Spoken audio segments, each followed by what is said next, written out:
Diga aí, dona Fernanda, qual é a orientação?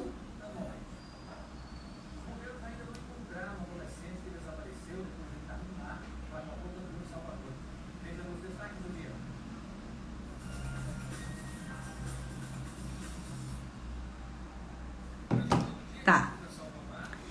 Então estamos aqui de novo, né? Parte do nosso público foi tomar um cravinho, uma água, ou foi tomar uma cervejinha ali, né? Enquanto a gente de novo organiza esse cortejo, né? Aqui. Enquanto a gente se prepara aqui, gente, enquanto a gente aguarda, contar um pouquinho para vocês porque esse nome Espelho de Festa. Quando eu estava fazendo, a gente até divulgou aqui um vídeo sobre isso. Mas quando eu comecei a escrever a tese, eu fiquei muito interessada, né? Eu tive que dialogar com a antropologia da festa, tive que dialogar com a antropologia da imagem, né? Principalmente da imagem. E aí, uma coisa que veio muito, né, quando eu comecei, é sobre como é difícil a gente colocar uma festa num padrão. A antropologia ela, principalmente a antropologia da festa, ela tem uma visão bem diferenciada em relação a... Vou convidar aqui o professor Depp. Vou mandar aqui uma solicitação para ele de convite. Ela tem uma abordagem diferenciada, porque ela não está muito preocupada, como acontecia com a historiografia, né? De, por exemplo, agora... Apareci. Que macumba difícil é essa, viu? Mas olha só... Isso aí é para pai de santo pós-graduado. Mas tudo isso foi para a gente ter essa participação especial. Mas essa luz aqui está ruim. Quiser apelar para Nanã. Pois é, ó, era para ter essa participação especial. Pois é. Mas essa luz é muito ruim. Conseguimos, professor, então bora fazer esse cortejo. Puxar esse cortejo. Regina, meu abraço, Regina. Oi, minha filha, eu vou ver se eu arrumo uma luz melhor, porque essa está muito ruim. Eu vou ver se eu ajeito aqui, peraí. Tá bom. Ela foi tentar dar um jeito na iluminação. Sem Nanã eu não faço nada, hoje é um negócio sério. Não faz nada. Mas o senhor já pensou que essa festa, esse xirê, de um filho de Xangô com a filha de Oxum, ia ter que acontecer. Eu vou aqui para o escritório de nega, que é melhor. Vamos ver se a luz aqui está melhor. Gente, que Para ver barato. onde é que eu apoio. Esta é a Tá ruim, peraí. Esta é a live. Ela está cuidando da iluminação aqui. De todos os tempos, bem no espírito de festa de largo, bem no espírito das festas da Bahia. Dá tudo, não adianta planejar nada, produzir nada. Vai tudo como o povo imagina. Eu vou fazer o teste comigo, porque aí... Peraí. Fazer o teste comigo. Pronto, aqui tá bom, ó. Senta aqui. Certo. Pronto, vamos ver se dá certo agora. Pronto, bem-vindo. Gente, a gente Certo. primeiro agradecer a generosidade dessa figura fantástica, né? De quem eu sou fã de carteirinha. Eu já nem sei mais o que é que eu sou, porque assim, eu lhe conheci como fonte, depois virou professor, consultor. A gente divide histórias, então assim, né? Muito prazer, professor, agradecer de montão o senhor está aqui para a gente bater esse papo. Como ele mesmo se definiu, filho de Xangô, Ogã de Oiá, marido de Regina. Diz que aí depois vinha o resto.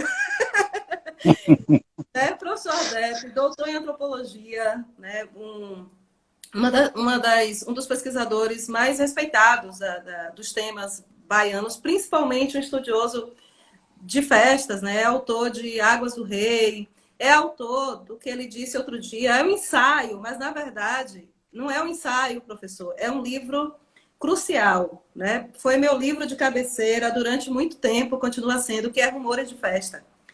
É um livro em que a gente consegue ali compreender um pouco, né? Tanto a teoria antropológica, como a etnografia, a narrativa antropológica, de uma forma deliciosa. né? Desde o seu ensaio sobre como foi a sua imersão em ir atrás do trio elétrico e passando por coisas maravilhosas como a estética das barracas, né? Das festas de largo. Então, assim, para começar esse cortejo, nesse bando anunciador, ninguém melhor do que o senhor para estar aqui inaugurando essa primeira live do Espelho de Festa, né? Então, eu já começo lhe perguntando como é que o senhor imagina que a gente vai conseguir seguir nesse festejar em meio a essa confusão, né? De pandemia, de não poder aglomerar. Primeiro, boa noite para vocês todas. É uma alegria estar conversando com você, Cleidiana, e com todo o pessoal, com essas baianas tão simpáticas, não é? Eu espero que a gente, da próxima vez, você bote antes uma cachaçinha para Exu para poder facilitar a caminhada aí, não é? Sem ele a gente não consegue comunicação. Bom, minha querida, eu espero que agora a gente vai ter que desenvolver novos estudos, não é, sobre essas criações rituais do povo negro da Bahia. Eu sempre costumo dizer que a imaginação ritual dos negros baianos é qualquer coisa de extraordinária, é maravilhosa, não é? A criatividade ritual, a criatividade demonstrada na geração desse calendário fantástico que nós temos, ela é muito grande. Só tem uma coisa que é de parecida, que é o tamanho da estupidez dos governantes que nós temos, não é?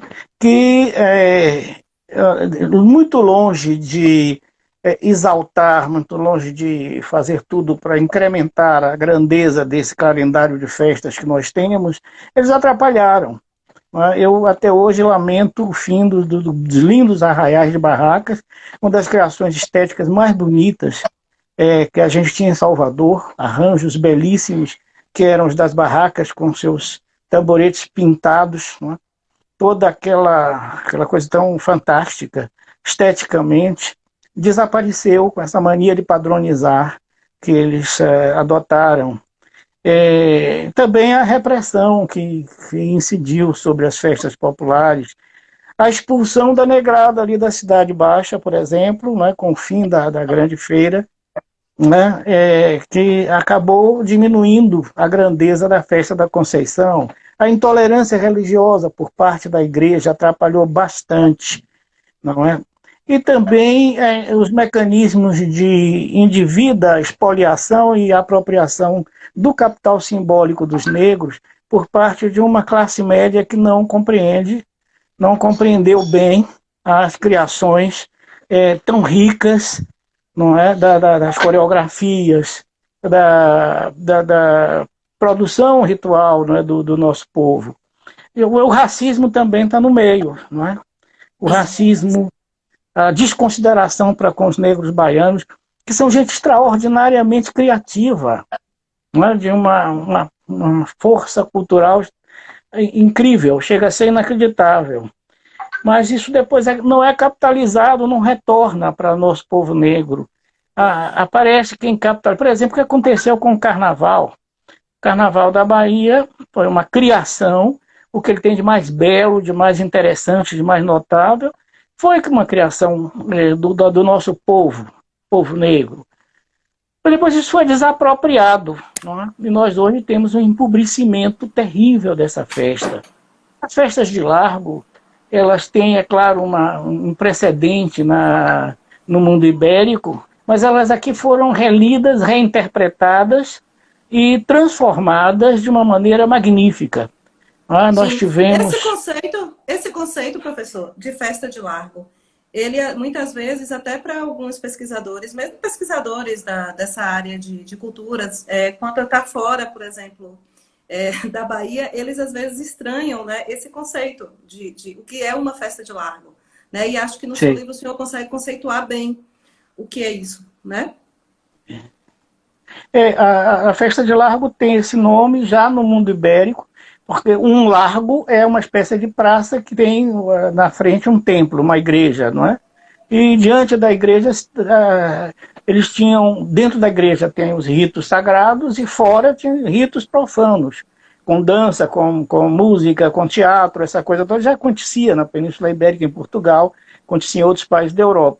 Quando isso chega aqui, o que é que acontece? É que os negros releem a festa de Largo, reinterpretam, não é? Com sua imaginação sincrética também, eles associam as suas divindades a essas festas e se apropriam dela, tomam, releem, reinterpretam, recriam. Totalmente, né? E dão uma coisa, fica singular, original e irrepetível, não é? Você vê o que acontece na festa do Bonfim. Eu me lembro de uma vez estar falando, uma espécie de live, já tem muito tempo atrás, um amigo meu, um aluno meu francês, filmou e me pediu para eu falar daquela festa do Bonfim, né? Eu estava no meio da caminhada. E aí eu chamei a atenção justamente para esse fato. Olha, não há festa igual. E você corre todo mundo católico, todo mundo cristão. As festas dedicadas ao crucificado, elas são festas penitenciais, tristes, lamentosas, não é? Então, ele, ao tempo que eu falava, ele estava filmando o pessoal, muita gente vestida de branco, o pessoal dançando, não é? Paquerando, bebendo cerveja, né? Tudo em homenagem ao Senhor do Bonfim. Isso a gente não vai encontrar em canto nenhum. Né? As pessoas vão fazendo, festejando com alegria, chegam lá de frente da igreja, se benzem e caem na farra. É uma maneira muito bonita. E até porque, né, professor, a gente às vezes perde um pouco desse sentido, mas é o Senhor do Bonfim, o Senhor da boa morte. Né? Da boa morte. No lugar de ter tristeza, a gente está festejando, pedindo uma boa morte.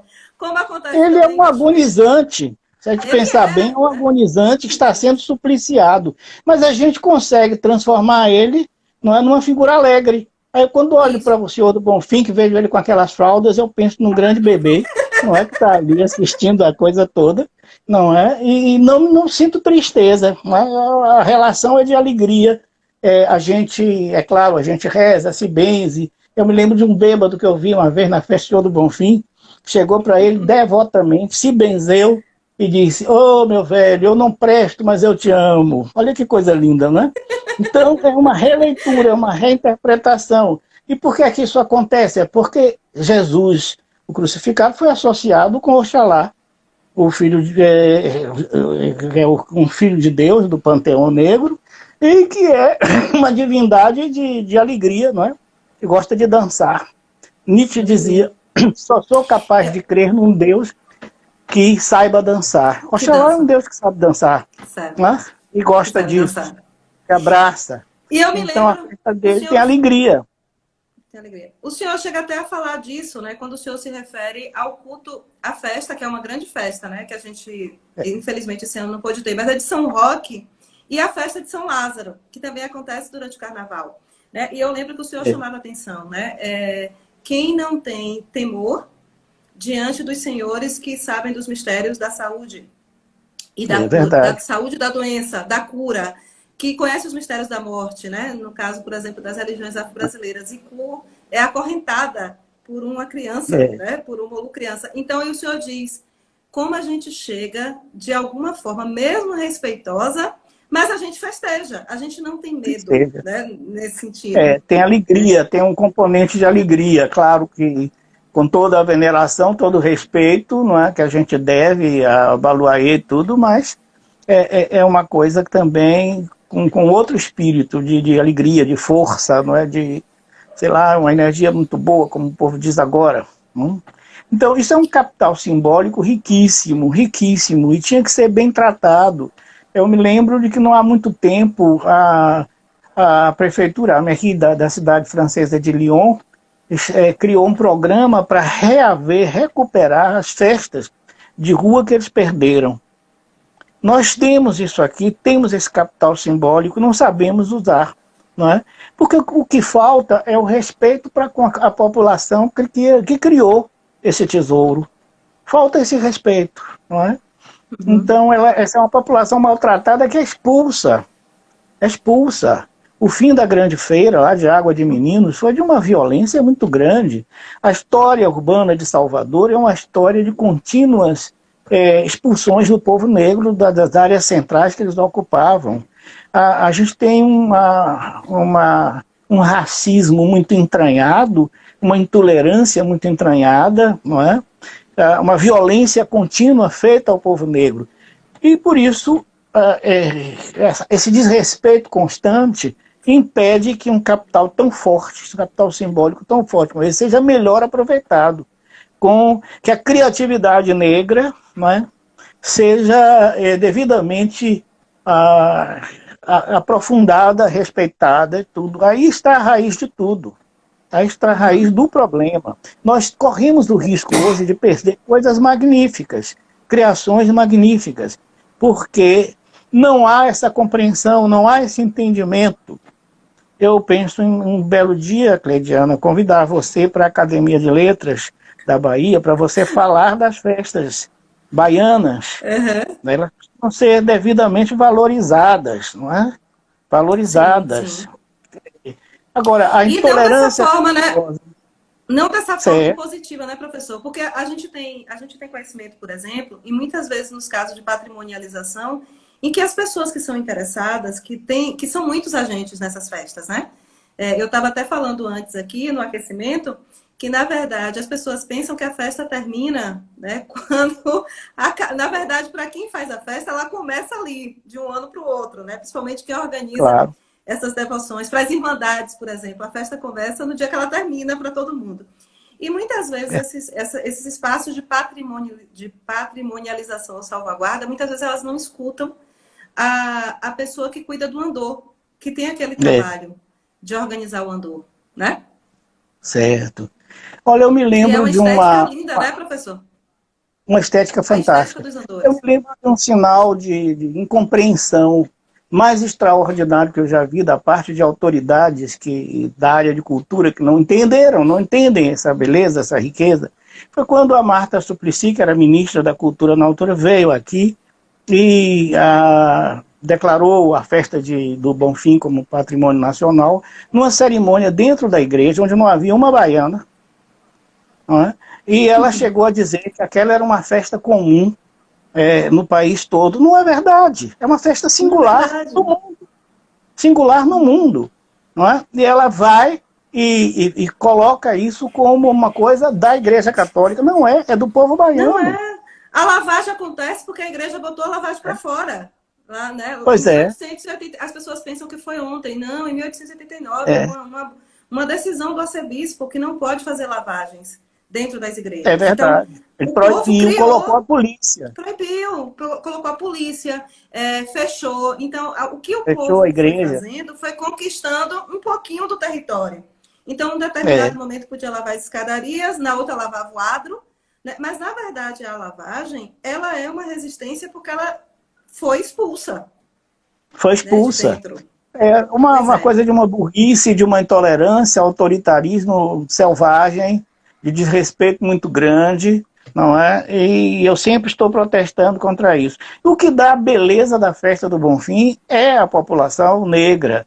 Não é? Essa não é nada sem Oxalá, essa festa não é nada sem Oxalá, não é? Sem esse convênio que foi feito entre Oxalá e o Senhor do Bonfim. Né? É? Ele aqui está travando um pouco. Sem esse convênio, ela não teria nenhum valor. Não teria nenhuma originalidade, não teria nem a graça, não é? Então, é isso que a gente precisa preservar. Mas, para isso, é preciso valorizar o povo negro, não é? A Bahia seria muito mais bonita, a cidade do Salvador, por exemplo, seria muito mais bonita se o povo negro fosse respeitado. Repare, agora nós estamos tendo um desmatamento bestial, brutal na cidade.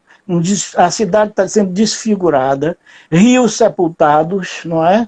Árvores derrubadas, as áreas verdes estão encolhendo. Mas se você olhar Salvador do alto, se tirar fotografias aéreas, você vai ver manchas verdes que são terreiros. Não é?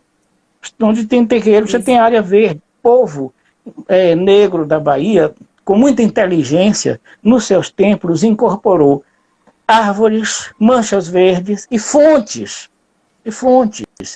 Não é? A gente não pode viver sem água, a gente não pode viver sem árvores, não podemos viver sem o verde. Não é? Então, isso o povo compreendeu. Um terreiro de candomblé é um tipo de condomínio modelo. Não é? Você tem lá Sim, não sim. só o templo, como um lugar de associação, você tem esse trabalho de preservação, né, do mundo natural. Então, essa grandeza tem que ser reconhecida, essa inteligência tem que ser reconhecida. Não é? Uhum. Mas as pessoas que chegam ao poder se esquecem disso. Esquece É disso. um problema E muito como o sério. senhor, professor, o senhor tem uma vasta produção também sobre culturas, né? Cultura grega, por exemplo, né? Uma base considerável de suas pesquisas e outras culturas. E uma coisa muito interessante que eu sempre lembro que o senhor chamava a atenção quando eu estava lá, inclusive Foca ainda, né? Repórter Foca, Foca é repórter início de carreira, mas você sempre foca, né? O senhor, para os senhores aí, o senhor Albergaria, eu sou sempre a foca. Pronto. E eu lembro que o senhor sempre batia, né? Quando as pessoas tentam muito, o termo sincretismo, ele foi ficou muito reduzido, né? Esse reducionismo. E eu sempre lembro que o senhor chamava atenção. Não existe religião não sincrética. E muitas vezes as pessoas olham para esses encontros religiosos, ou como o senhor chama, os convênios, como se a religião, se o catolicismo tivesse triunfado. Quando, na verdade, como o senhor mostra muitas vezes, na verdade, o candomblé invade o altar católico.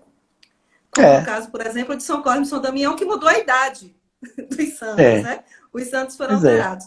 Então, assim, nesse sentido, como o senhor vê essa questão das vitórias, das batalhas também, que essas religiões, elas afro-brasileiras e várias vertentes, elas conseguem, de alguma forma, estar ali muito presentes e vencer essas batalhas também. E bater o pé e serem teimosas, por mais que se tente retirá-las, né? Do Cria um protagonismo. E elas estão cabedal ali. cria um cabedal cultural riquíssimo, belíssimo, que tem que ser defendido com unhas e dentes por todo mundo. Repare bem, é curioso a maneira como a Igreja Católica tentou subestimar as religiões afro-brasileiras, dizendo que não é religião, é sincretismo. O engraçado é que não há religião mais sincrética do que o catolicismo. É impossível. O cristianismo, como todo, é sincrético.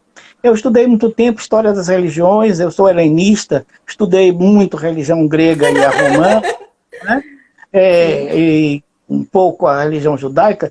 O cristianismo é uma grande mistura, é um grande sincretismo. Se você for olhar o arqueológico católico, você vai encontrar divindades, né, antigas que foram batizadas, por assim dizer, foram reassimiladas. Santa Bárbara, por exemplo, né, você Da não encontra vizinha. nenhum registro histórico da existência dela. É uma divindade da Bitínia, uma divindade pagã da Bitínia, que não pode ser vencida. Os cristãos, quando chegam lá, simplesmente criam a figura da mártir bárbara. Agora, eles acham estranho que o nosso povo negro, que os nossos antepassados tenham chegado aqui com uma divindade do mesmo tipo, que tenham associado com Santa Bárbara. Eles veem aquela dama com uma espada, não é, vestida de vermelho, ligada com fogo, com raio, com trovão. Pelo amor de Deus, eles interpretaram logo na hora. É olhar, não é? E eles fazer a arqueologia da história de Bárbara, mas que eles têm razão. Eles têm, por exemplo, um deus como Oxóssi, que é um matador de dragão, né? Que anda a cavalo. Eles veem São Jorge. Não É. é? São Jorge, eles São interpretaram Cristóvão, né? São São Cristóvão, né, Cristóvão e assim por professor? Que diante. carregou o Agora, você culto vai das olhar a conchas história de São de Jorge, Átila. é uma antiga divindade pagã que foi batizada. Isso. O Não há próprio uma... Átila, né? O próprio Pois Átila, é. né? Que Por isso carrega as tiraram do costas. cânon. Por isso que a igreja tirou do cânon numa das revisões que fez. Isso. Só não conseguiu tirar da devoção do povo. Né? Não tira, Então, porque inclusive são é, muito, são cultos, né? O caso de São Cosme e São Damião, por exemplo, né? Que eles é, ainda tentaram colocar naquela categoria de opcionais, mas São Cosme e São Damião estão no missal, porque Cosme Médici, né, o mecenas Pois é. da Cosme Renascença, Damião. era devoto de São Cosme, né? Tem Pois basílicas é. belíssimas, né? Em relação a ele, né? Então, assim, né? E Ele... aí eu já tô chegando aqui, professor, para lhe arrastar para exatamente as licenças que o povo vai fazendo, né? Nessas festas. Então, mesmo com toda a vigilância, mesmo com toda a tentativa de normatização, o povo vai lá e pega São Gonçalo do Amarante, né? Festeja É São verdade. Gonçalo, que é o padroeiro dos violeiros. E aí eu estou chegando aqui perto de uma licença popular feita para uma das festas que não está na capital, mas está no interior do estado, aqui no Recôncavo, né, na cidade do Recôncavo, muito importante, que também estaria sendo festejada agora, né, nesse mês de agosto, que é São Bartolomeu, né? E o senhor etnografou a festa, uma parte da festa de São Bartolomeu. É verdade. Eu acho que daqui a pouco vão derrubar a gente.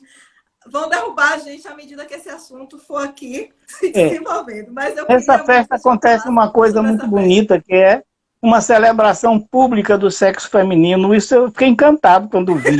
Tomei um susto primeiro, porque eu não esperava uma aclamação tão fantástica, né? Do povo inteiro aclamando uma coisa que é muito boa, muito bonita, e não é? Vencendo falsos pudores. Eu acho maravilhoso isso. É uma celebração muito digna da porta da vida, não é? Então, você vê como a imaginação cultural, a imaginação ritual do povo brasileiro, do povo baiano, é rica, é poderosa, ela passa por cima de muitos obstáculos do moralismo vagabundo, não é? E tem uma nobreza ao sexo que é uma coisa esplêndida, não é? Porque quem é que pode viver ignorando o sexo é uma coisa estúpida. Isso nós aprendemos com nossos avós. Você vê o samba de roda. O samba de roda tem na sua origem rituais de puberdade, rituais em que as moças se preparavam para o amor. Tem uma coisa mais bonita do que isso? Não tem. Linda, é uma coisa com uma sexual sadia e generosa. Essa lembrança do corpo. Uma religião que ignora o corpo, para mim, é barbárie. É barbárie. Então, eu agradeço muito ter tido contato desde cedo com as religiões afro-brasileiras, por várias razões. Em primeiro lugar, o respeito pelas mulheres, que elas inspiram, não é? Essas religiões inspiram. No mundo afro-brasileiro, as mulheres podem ser as maiores sacerdotisas. Não é? Na religião dos meus pais, uma mulher não pode ser sacerdotisa. Não é? Isso é barbárie para mim. Essa condenação do corpo é uma limitação muito grande, com todo o respeito que tenho pelas religiões cristãs, mas elas durante muito tempo incidiram um desrespeito pelo corpo, não é? Pela sexualidade, pelo feminino, não é? Pelo feminino, e isso nós conseguimos vencer aqui graças ao tesouro cultural que os negros trouxeram. Por isso que eu digo, meus antepassados Angolas e Nagôs e Jejes, eles fizeram um esforço muito grande para civilizar essa terra.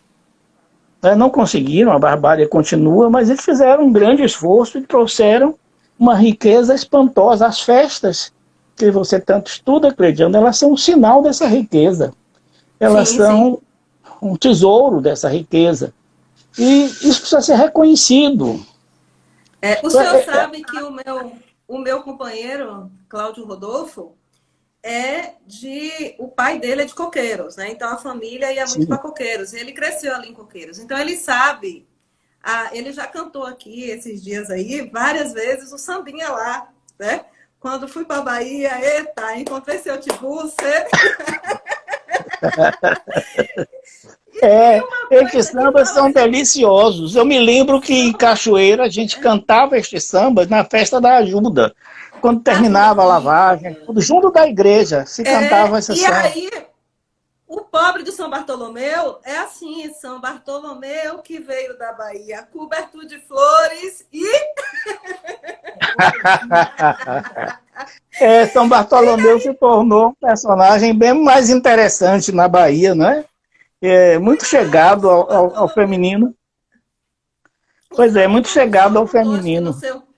Foi a primeira vez na minha vida que eu vi um palavrão se transformar numa palavra bonita, não é? Porque todo mundo gritando junto, homens, mulheres, crianças gritando, buceta, buceta. Eu comecei a achar a palavra bonita.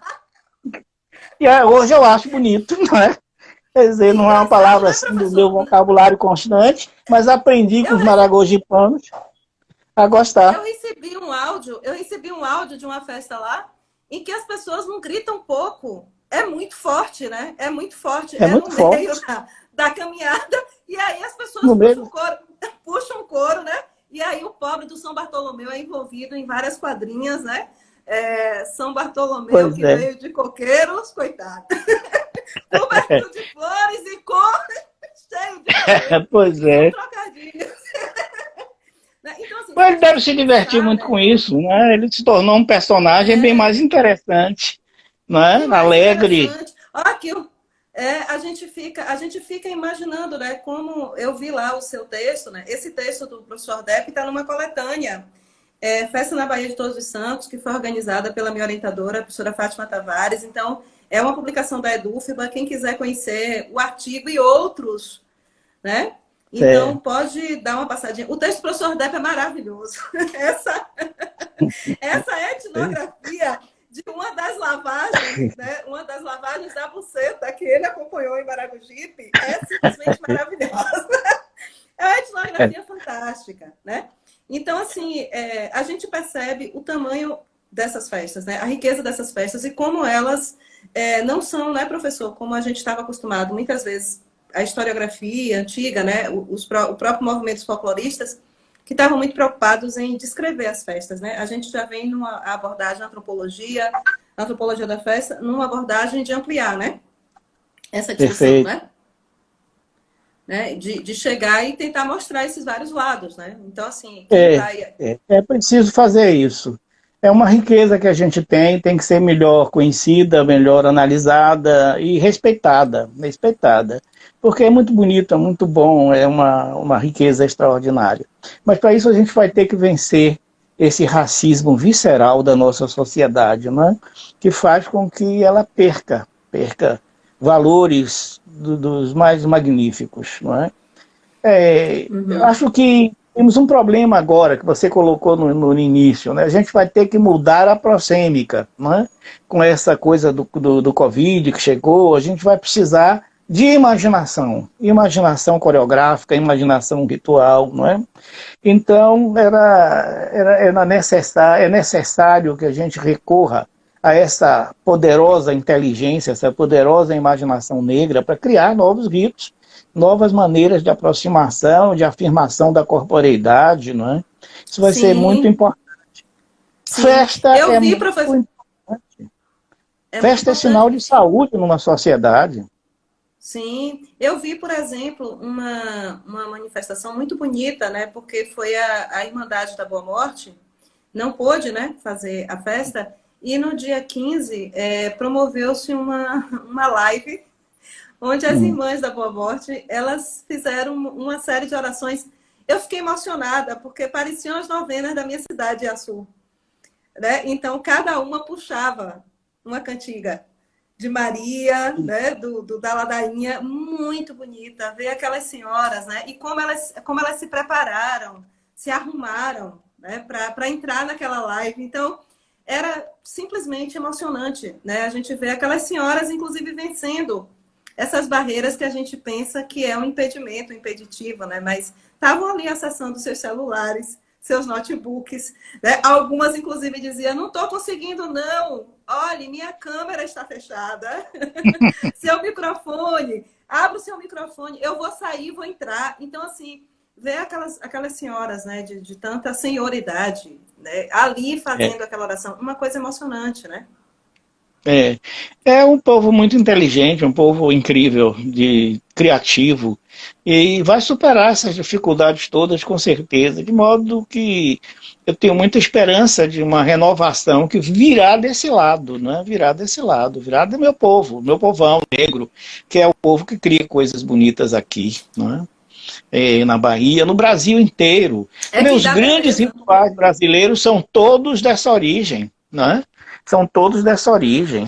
E a Boa Morte, então, é uma coisa extraordinária, absolutamente extraordinária. Por trás está o culto de divindades, não é? que nós conhecemos nos terreiros, Nanã, Oyabale, elas estão por trás disso, inspirando as nossas senhoras da Boa Morte, que é outra festa singular. Singular. Há quem veja ali um pouco da resistência da sociedade galedés, que a gente ainda sabe pouco, né, sobre essas sociedades, né? Ainda um pouquinho, né?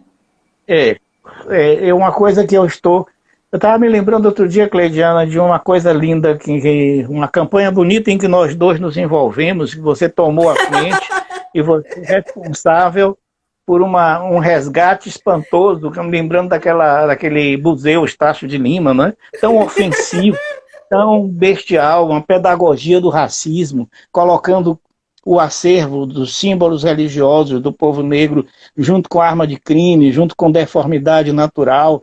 E quase levamos tanto tempo lutando contra isso, né? Quase que conseguiam voltar tudo para trás se não fosse a sua intervenção, não é? Uma reportagem que você fez, que levou o governador. Vocês que provocaram, porque o senhor tinha me falado desse assunto, né? E aí um belíssimo, nada é por acaso, né? Esse povo é brincadeira nessa retaguarda. Lá fui eu, tropecei no museu, perguntei, cadê aquele acervo? Porque o senhor tinha me falado dele, o professor Paulo Costa Lima tinha me falado. E aí a gente descobriu que estavam planejando reabrir o negócio, né? E aí a gente fez aquela confusão, porque, engraçado, professor, até hoje é a única experiência que eu tenho de uma suíte, né? A continuação de uma matéria que já estava planejada antes da matéria sair, né? Porque entrou o professor Biratã, né? Os saudosos professor Biratã, a saudosa Luísa Bairros, né? E aí a história era essa: segunda-feira isso tem que estar resolvido, né? E a gente pelo menos conseguiu que aquele material ele está hoje sendo tratado, né? Lá no Mafra, e a gente vê se vai se fazer uma exposição que conte a história da violência, dessa violência como o senhor mesmo defende. Com certeza. Né? É uma coisa que nós temos que agradecer muito a você, Cleidiana. Você tem um grande mérito nessa história, impediu uma vitória do racismo, a continuidade de uma pedagogia do racismo feita pelo próprio Estado, que é mais absurdo e mais imoral ainda. Então, isso é um exemplo de como se despreza valores importantes trazidos pelo nosso povo negro. O caso das festas é parecido. Elas precisavam ser muito mais olhadas com muito mais respeito, com muito mais sem essa vontade de intervenção que tantas vezes perturbou as festas, né? De gente que só pensa, como eu costumo dizer às vezes, é um pessoal que tem na estética McDonald's na cabeça, não é? Então tem que intervir e atrapalhar a criação popular, não é? Colocando coisas indevidas, inibindo quando não reprimindo, não é? Desprezando coisas de valor que não são capazes de compreender. Mas isso é parte da nossa grande luta contra o racismo, não é? Que é o grande mal do Brasil, é o grande mal do país. É o grande mal. É a doença do país. Não é? A desigualdade e o racismo são as chagas do Brasil. Enquanto a gente não vencer isso, esse país não fica de pé. Né? Ainda mais agora a gente está tendo essa onda fascista tão forte, tão devastadora. A gente precisa reafirmar esses valores, não é? Reafirmar esses valores.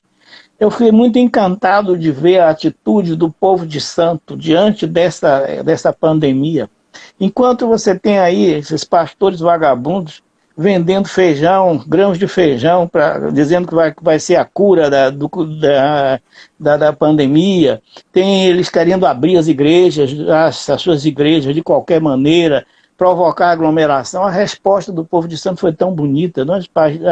As ialorixás, os babalorixás, dizendo que não é para aglomerar, não é? Aconselhando, sigam a ciência. Eu achei encantador isso, né?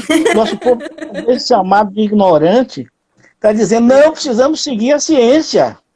Enquanto que gente do alto governo, como o presidente, que é uma besta quadrada para começar, né?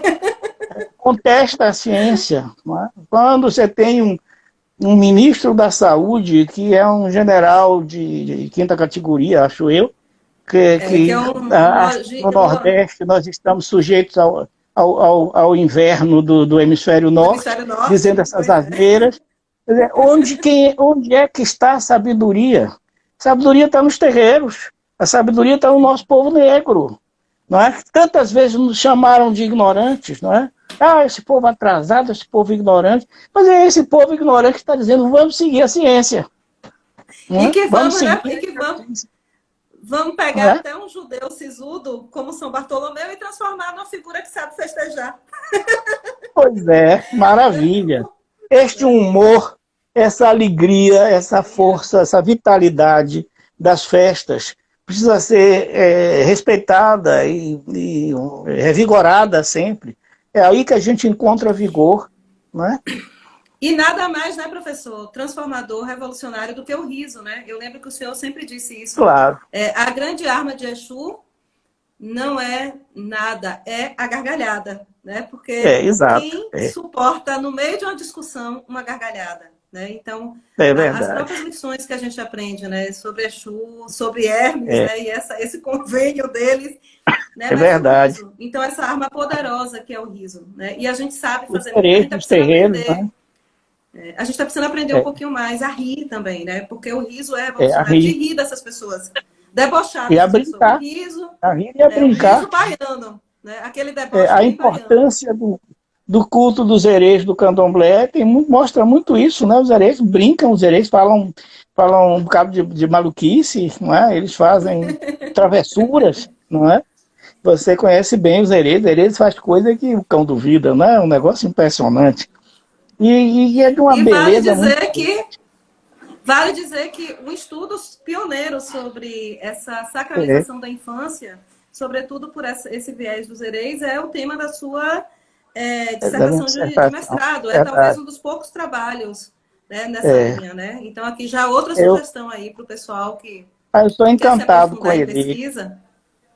Com essa alegria do candomblé. No terreiro da Casa Branca, quando termina o calendário, festa de Oxum, a última festa, no outro dia faz um pequeno carnaval.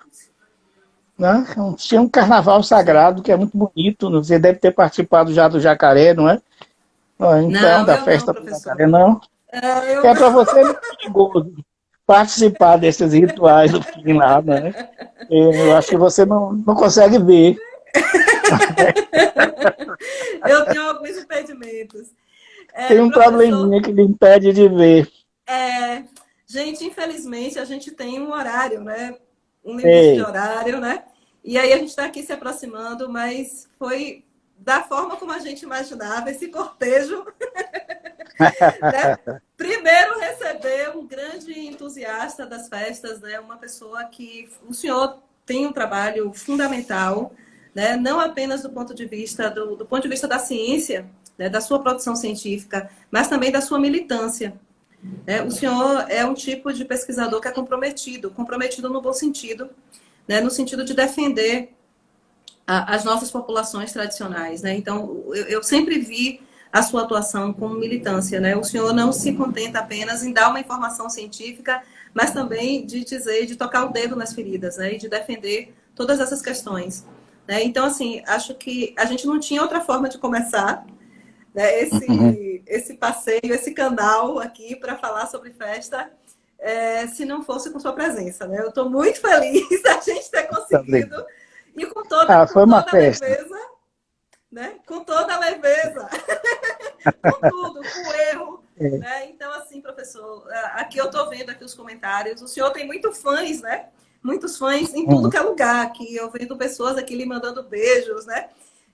Alunos, algumas pessoas que lhe acompanham só pela mídia, né? E outras tantas. Então, já deixar aqui o nosso abraço, viu? E o nosso abraço também é a Regina. Regina que organizou tudo aí, até a iluminação. Tá bom, querida. Foi uma alegria falar com você, com seu pessoal aí. Um grande beijo. A benção, Bami. Não, professor, não me complique, não. Iaô. Minha mãe é professora, o senhor quer me envolver numa confusão. Foi uma criança, uma pessoa ainda que é uma criança, né, da religião.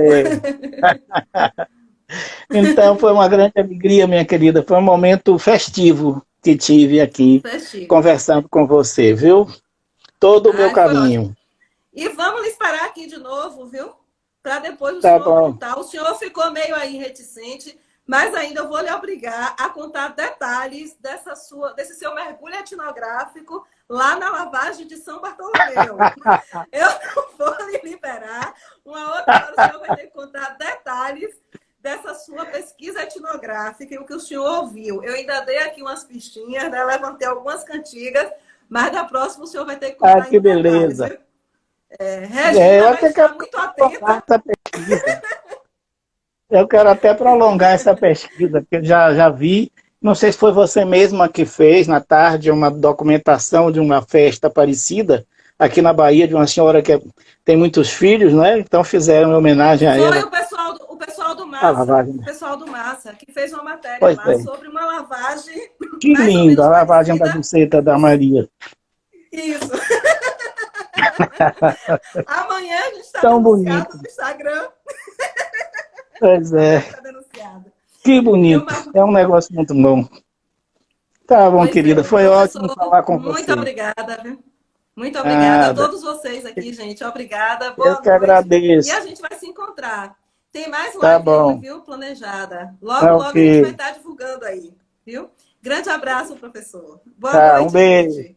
Tá, boa noite. Beijo. Tchau. Tchau.